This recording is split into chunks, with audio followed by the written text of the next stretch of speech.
जय श्री हरि, जय श्री नारायण। प्रिय भक्तजनों, आज की इस पावन कथा में हम सुनेंगे आमलकी एकादशी की महिमा। यह पवित्र व्रत फाल्गुन मास के शुक्ल पक्ष की एकादशी को रखा जाता है और यह समर्पित है पालनहार भगवान श्री विष्णु को। शास्त्रों में कहा गया है कि आंवला, जिसे आमलकी भी कहा जाता है, अत्यंत पवित्र वृक्ष है। इससे स्वयं भगवान विष्णु का निवास माना गया है।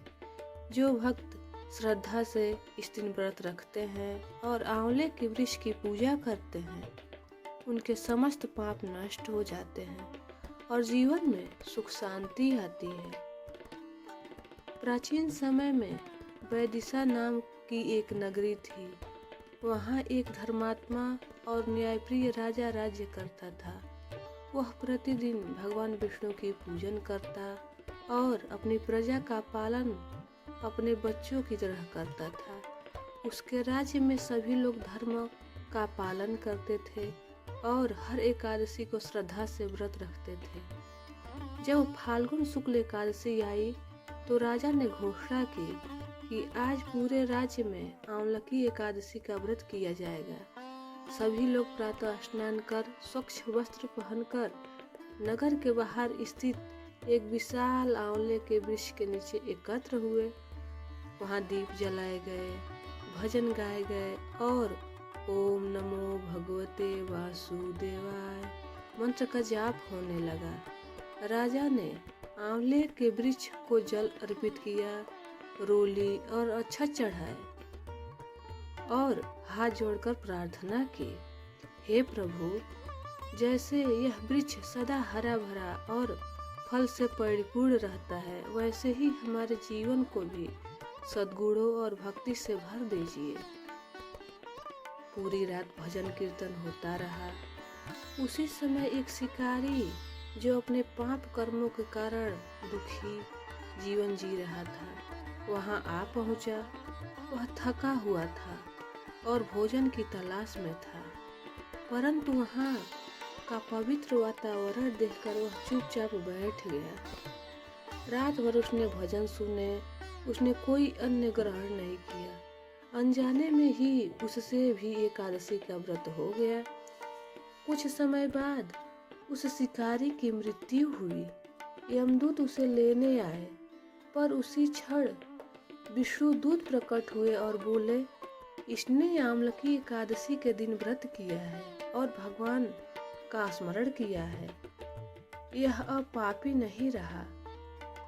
विष्णुदूत उसे अपने साथ वैकुंठ लेकर चले गए। इस कथा से हमें यही शिक्षा मिलती है कि भगवान भाव के भूखे हैं। यदि मन सच्चा हो तो अनजाने में किया गया पुण्य भी महाफल देता है।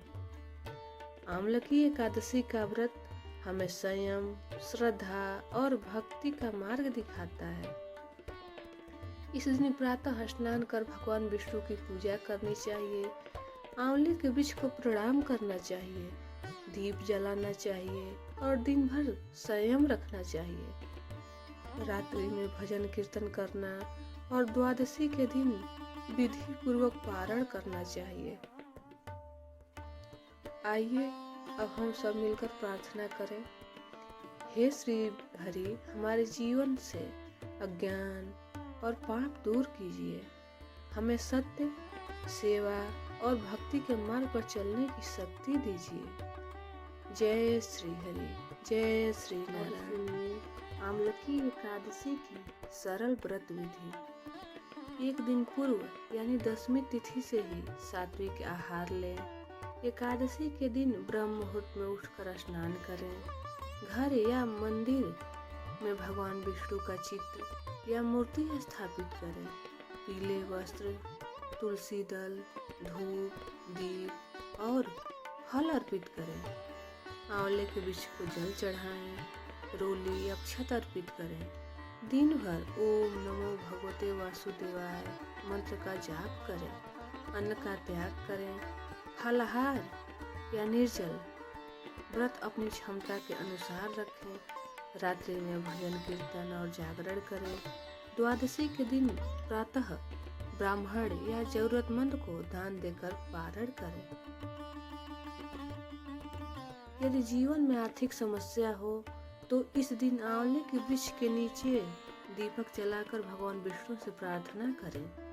यदि घर में क्लेश हो तो परिवार सहित भगवान विष्णु का सहस्त्र नाम पाठ करें। यदि संतान सुख की इच्छा हो तो आंवले के पौधा लगाकर उसे नियमित सेवा करें। यदि मन अशांत हो तो एकादशी के दिन तुलसी की माला 108 बार मंत्र जप अवश्य करें। आइए अंत में प्रार्थना करें। हे श्री हरि, हमारे जीवन के पाप और दुख दूर करें, हमें सत्य और भक्ति के मार्ग पर चलने की शक्ति दे। जय श्री हरि, जय श्री नारायण।